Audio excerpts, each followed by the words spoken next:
Hey, ¿qué pasa, cracks? Bienvenidos, bienvenidas un día más a Musicografía. Bueno, hoy tenemos el vídeo que os prometimos. Una vez más volvemos a cumplir con nuestra palabra. Ya sabéis que aquí nos tomamos las cosas muy en serio y en esta ocasión vamos a hablar de otro sello, pero no de un sello cualquiera, que tenemos pendiente hablar de bastantes sellos y de hecho esta misma semana seguramente salga otro más sobre otro sello y muy reconocido aquí, ya veréis por qué lo digo. El caso es que por supuesto en esta ocasión lo prometimos, lo habéis visto en todos lados, hoy toca hablar de Deadlight Silence Productions.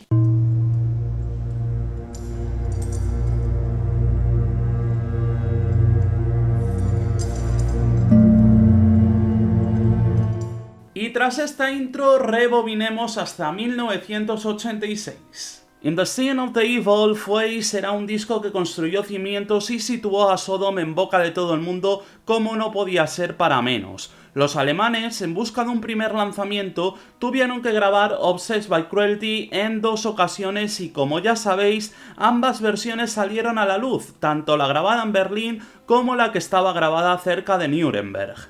Y tú te preguntarás, ¿por qué hablamos de Sodom en este momento? Dicho discazo incluyó temas que se han quedado en el inconsciente colectivo de los seguidores de Sodom y de los que no, pero en el propio disco hay un nombre que resuena con fuerza para este reportaje, Deadlight Silence, y no es una mera casualidad, por lo que sí, el nombre fue escogido de aquí. De esta manera, en 1988, Euronymous forma Deadlight Silence Productions y es cuando todo empieza a rodar con una política de lanzamientos en la cual solo aquello que fuese real y no tuviese relación con lo ampliamente popular tendría cabida dentro de lo que es el sello. Y sí, claro, obviamente había patrones musicales incluidos en este lema. Con el sonido del death metal venido desde Morrison Studios y comandados por Scott Burns, tal y como os explicamos en el especial que le hicimos al productor, todo se tornaba a sonar como las bandas de allí, incluso bandas como Pestilence o Napalm Death querían ese ambiente que se respiraba en Florida. Y claro, como siempre sucede, hay quien no está por la labor de que esto ocurra, además de algunos grupos que se mantuvieron con un sonido más personal en la producción, o con unos Sunlight Studios que en el 89 ya recibía grupos como Nihilist, Treblinka o Therion, en Noruega no veían esto con buenos ojos y en Deadlight Silence obviamente tampoco. ¿Qué ocurrió? Pues que Euronymous obviamente no veía bien eso de capitalizar el death metal y por eso esta imagen tan famosa que por supuesto pues ha recorrido el mundo entero y que forma parte de la historia con Scott Burns tachado y el logotipo de lo que es la banda además de su lema. En una entrevista con el fanzine Orcustus y concretamente en su número 2,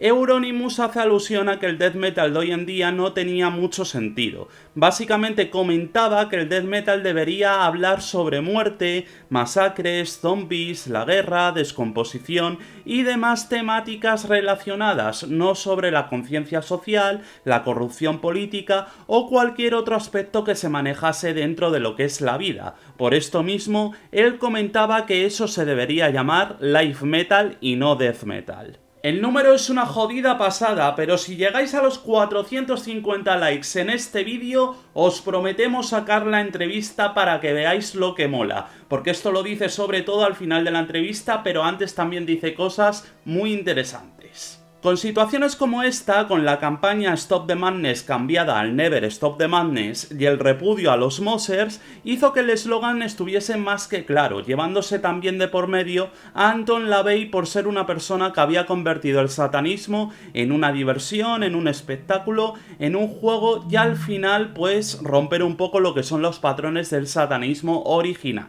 Pero creo que va siendo hora de dejarnos de estos detalles, una introducción un poquito para meteros también en el ambiente, por si desconocíais algunos datos, aunque la mayoría son bastante conocidos, pero también es cierto que hay que hablar de las bandas, hay que hablar de lo que fue la política de empresa, o de sello, por decirlo así, para Euronymous, y por supuesto te tienes que suscribir, eso que no falte nunca, ya sabéis que soy muy pesado. En un primer momento, como ya se conoce, a Euronymous solo le satisfacía la idea de sacar material hecho en Noruega, pero no tardó demasiado en darse cuenta de que aquello era una limitación, canción, una burda acción que conllevaba perderse material que salía en otros países con los que él mismo se carteaba, como puede ser Colombia a través de Bull Metal y la influencia directa que tuvo la escena del ultra metal dentro del black metal en general, o también con Wagner de Sarcófago, tal y como incluso dice el propio Wagner en la entrevista que tradujimos. Y que os dejo ahí en el comentario fijado por si no lo habéis visto, porque es una pasada y además es súper larga.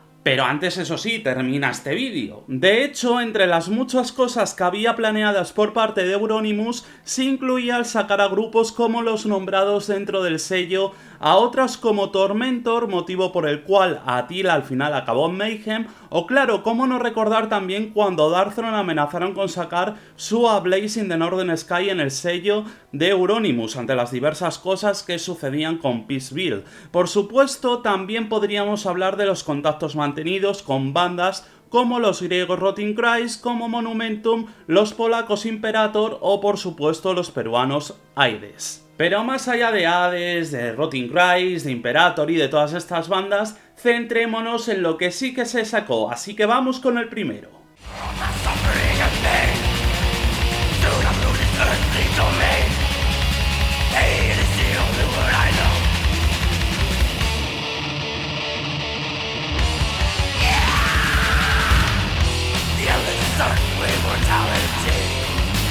El primer pelotazo de salida de los 9 que componen los lanzamientos del sello se produjo de la mano de una banda de la maestría de Merciless, y es que los suecos a finales de los 80 ya habían llamado bastante la atención con su música agresiva y especialmente con Realm of the Dark, haciendo que mucha gente les echase el ojo, y de donde provienen algunas canciones como Dreadful Fate, por poner algún ejemplo. Entre la voz malhumorada de Roga Peterson y las secciones musicales por parte de todos los instrumentos, The Awakening es uno de los discos de los que a uno se le queda la sensación de que deberían ser incluso más recordados de lo que son hoy en día, porque es esencia, en mayúsculas y en negrita lo digo, y un auténtico pelotazo que en menos de media hora te deja partido por la mitad.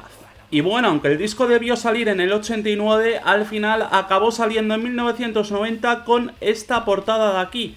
Bueno, esta es la obra de arte, que es la de Gustave Doré, concretamente las visiones de Ezequiel, que si vemos la portada, pues ahí tenéis que claramente significa esto. O sea, realmente es una ilustración cogida de la Biblia ilustrada por Gustave Doré, pero bueno, la verdad que a mí la versión me gusta bastante, o sea, está muy bien escogida porque al final también tiene su relación, ¿no? Irónica, pero la tiene al fin y al cabo. Y bueno, es uno de mis discos favoritos dentro de lo que es Deadlight Silence Productions, sin lugar a dudas también dentro de lo que son los principios de los 90, y la verdad que es un disco que se ningunea a menudo, constantemente y de forma bastante injusta, al menos bajo mi opinión. Lo que está claro es que el siguiente saltó las cosas por los aires, porque sabéis a por lo que vamos, ¿no?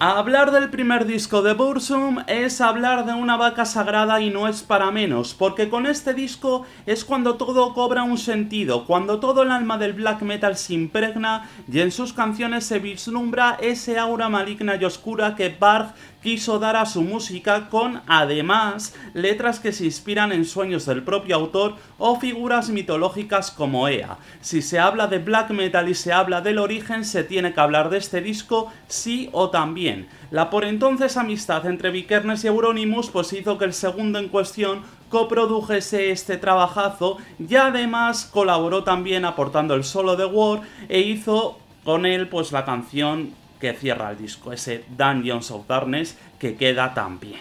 Pero como tampoco tenemos prisa, os voy a poner un fragmento para que veáis canción por canción qué significa. Está cogido de la entrevista que nosotros mismos tradujimos, así que nada, si os quedáis con ganas de más, pues ahí al final del vídeo os vamos a dejar el acceso a la entrevista para que le echéis un ojo. Sería un acierto llevar este LP debut al tema, así que, por favor, cuéntanos algunos detalles sobre cada canción del LP.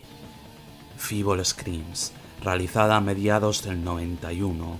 Es una pieza que describe por qué odio a los débiles. Ea, Lord of the Depths, realizado a mediados del 91, cuenta cómo es Ea. Black Spell of Destruction, hecha a principios del 91, es un sueño que tuve cuando destruí la Tierra con un hechizo. Que el sueño se haga realidad. Channeling the Power of Souls, realizado a principios del 91, es un hechizo que manipula las almas para que lo adoren. War, hecha a finales del 91, es una canción hecha para recordar a Bathory. Su letra explica el placer de morir lentamente en la guerra. El Crying Orc está de luto por el odio natural hacia todo. A Lost Forgotten Spirit, realizada a mediados del 91, trata sobre la profanación de tumbas. Si perturbas su descanso, te perseguirán para siempre. My Journey to the Stars, realizada en enero del 92, es un sueño. Dungeons of Darkness es una canción mía y de Euronymous. Aquí creamos la sensación de entrar en las mazmorras de la oscuridad. Igual que si os quedáis con ganas de más allá de este disco de Burzum, pues podéis también repasar un poquito esa historia que hicimos de 30 y pico minutos a lo largo de todos los LP del proyecto de Barbie Kernes. Así que nada, vamos a por el siguiente porque también hay chicha ahí.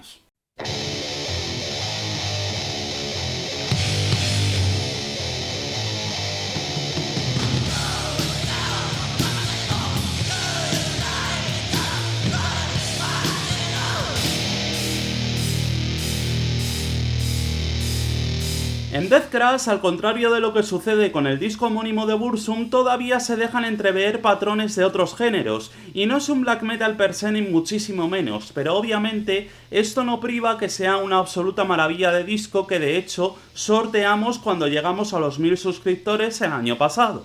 ¿Cómo pasa el tiempo? Joder, ¿quién lo diría? 1000 suscriptores el año pasado y ahora casi 22.000. Es que sois la hostia.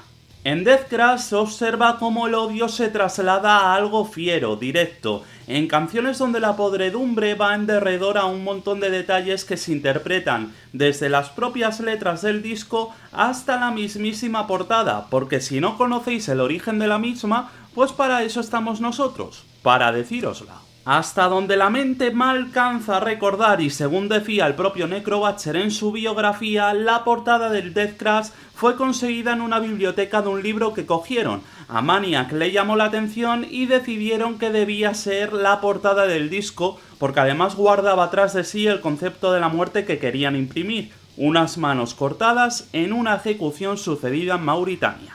Y al final por esto mola leer más allá de lo típico, más allá de Metal Archives, más allá de las críticas, más allá de un montón de cosas, porque te encuentras con estos pequeños detalles que al final pues también alimentan un poco lo que es el todo del disco, y en esta ocasión la muerte viaja a través de todo el maldito EP.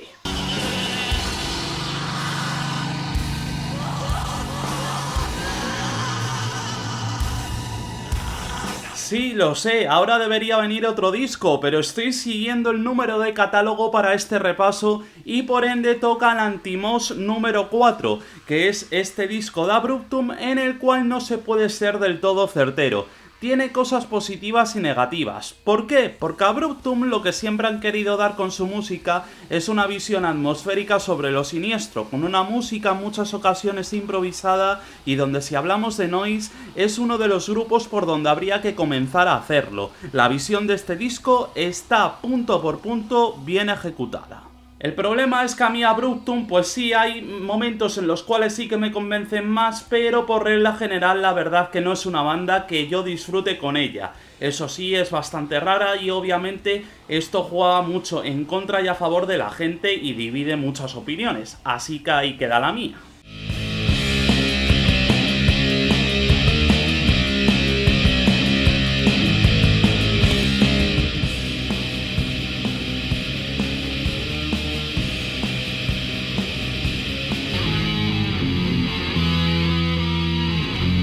Con Sammoth como músico de sesión y una portada que es un auténtico icono para la historia del black metal, como no podía ser para menos, Barbie Kernes llegó con Aske y creó una atmósfera de odio, asco, repugnancia y de tomarse muy en serio el mensaje que quería dar por aquel entonces con su música. En esta ocasión, tanto la música como el concepto y el espacio histórico que ocupa dentro del género, me parece que hace absolutamente todo para convertirse en otra absoluta leyenda, y claro que puede sonar obvio todo lo que estoy diciendo, pero lo que ocurre con estas obras es que marcan patrones en un género, es que no hace falta ni siquiera hablar de ellas para demostrar lo que son, porque ya te lo dice la propia historia y la propia música.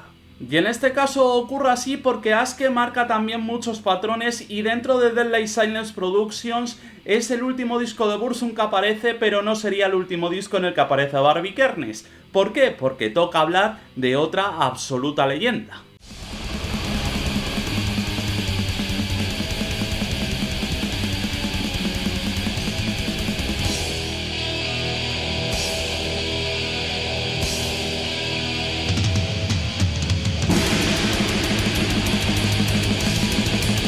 Todo lo que rodeó de Mystery son Satanas desde su concepción con ese libro que os comentaba de en la entrevista que subimos hace poco, hasta su lanzamiento, es algo que se aprende enseguida cuando te metes en todo lo relacionado al black metal, o más específicamente a lo que es el black metal noruego. Desde las letras elaboradas en gran parte por el malogrado Death, a excepción de Curse in Eternity y Pagan Fears, que son de Necrobutcher, todo lo sucedido alrededor de la muerte de Euronymous a manos de Varg, o incluso la catedral de Nidaros como estandarte del disco y los planes que había con ella, juegan un papel esencial dentro de lo que es el álbum y la historia del propio género. Canciones como Freezing Moon o Funeral Fog son auténticos himnos del género, con una Attila haciendo las veces de maestro de ceremonias, y en general un disco que se puede decir demasiado de él para condensarlo en tan solo unas líneas más, pero de lo que no cabe duda es que incluso la gente ajena al black metal sabe qué es esto, qué se esconde tras ello,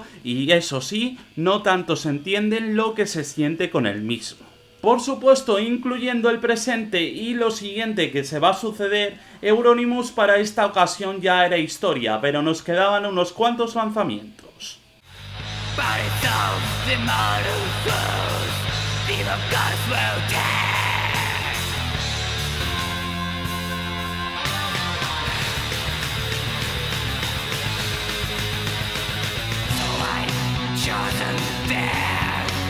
Mirai Kawashima dio una entrevista hace unos años donde afirmaba que cuando comenzó a escuchar metal extremo tuvo un estrecho contacto con Barbie Kernes, en la que este le comentó sus planes para extrapolar lo máximo posible la quema de templos, y eso incluía en el territorio asático, donde se respeta bastante estas tradiciones. Por lo tanto, Mirai no estuvo muy de acuerdo con el tema y, a excepción de unas cuantas cartas más, acabó por cortar lazos con Varg. Gracias a Junko Kubo, componente de Messiah Death, Mirai Kawashima empezó a conocer el black metal noruego, y por casualidades de la vida Mirai empieza a tener un contacto bastante estrecho con Euronymous, de absoluta amistad, y ahí es donde nace el germen de la salida de Scorn Defeat en el sello, marcando un auténtico hito dentro del metal extremo japonés, y sin duda os lo digo, uno de mis discos favoritos de la banda. Y bueno, parece que estamos haciendo aquí una recopilación también de vídeos, porque ahí en el comentario fijado, junto con el otro que os he dicho,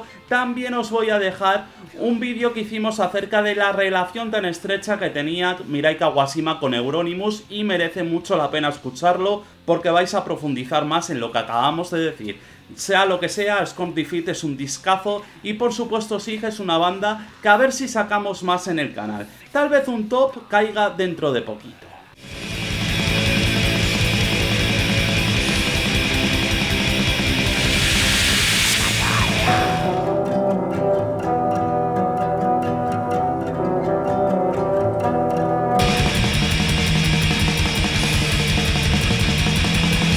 Enslaved abrazaron realmente pronto su inclinación por el metal progresivo, al principio combinado y más tarde puramente dedicado. En 1992 sacaron ese Yggdrasil, que es un auténtico cañonazo de salida, para lo que 2 años más tarde sacarían y que conforma mi disco favorito de la banda. Picking Belly constituye un auténtico viaje en el cual hay factores clave para adentrarse de lleno en una obra así. Hay algunas personas que no les convence absolutamente el sonido de los teclados, pero yo creo que sin embargo, sin ellos, sí que el disco se entendería de una forma totalmente distinta. Le restaría ese menester épico que manejan sus temas, aunque algunos sean bastante extensos, pero es precisamente por eso, tiene un sentido, porque es para jugar con las atmósferas en todo momento.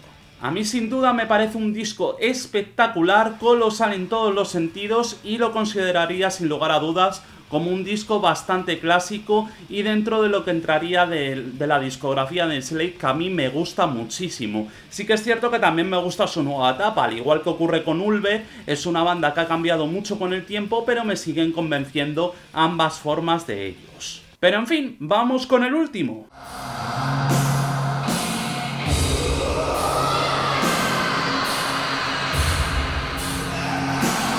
En este lanzamiento que supone el final de Deadlight Silence Productions como sello, Abruptum se volvieron muchísimo más ambientales, no abandonando por supuesto el noise, pero sí dejándolo mucho más aparte, algo que se nota una absoluta barbaridad, pero que por otro lado nos lleva a los mismos problemas que hemos comentado anteriormente. Le falta un poco más de miga musical y le sobra muchísimo metraje, algo que por otro lado hay mucha gente que defiende, pero no va a ser mi caso. Creo que 60 minutos de esta combinación de sonidos no termina del todo de mi agrado y aunque sé que más de uno lo habéis pedido, Abruptum definitivamente no es mi banda. Aunque ojo, también os digo que si leéis entrevistas de ellos, la verdad que es bastante interesante y el concepto que tiene la banda como tal también me gusta, pero bueno, musicalmente la verdad que no. Sé que a muchos de vosotros os está gustando estos especiales que estamos haciendo de sellos y la verdad que es algo que disfrutamos muchísimo, ya sea de sellos más conocidos o de sellos más underground. Esta acaba aquí concretamente, pero bueno, ya vendremos con más porque tenemos muchos en mente. Así que nada, la próxima ocasión nos vemos con otro vídeo y ya sabéis, dejad ahí un like para el especial que os hemos dicho. Nos vemos en la siguiente. ¡Adiós!